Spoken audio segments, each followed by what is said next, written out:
हीरा बेटे। जी बाबूजी।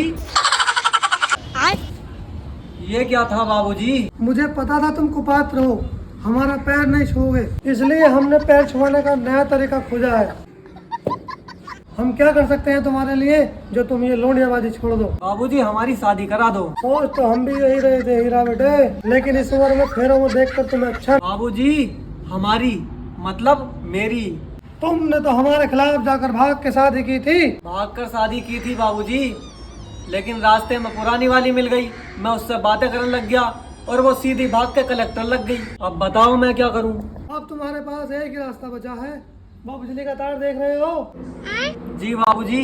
जैसे ही तुम उस तार को पकड़ोगे हमें 10 लाख का मुआवजा मिलेगा, तुम्हारे आत्मा को मोक्ष मिलेगा और हमारा सारा कर्जा उतर जाएगा। बाबूजी। हीरा बेटे।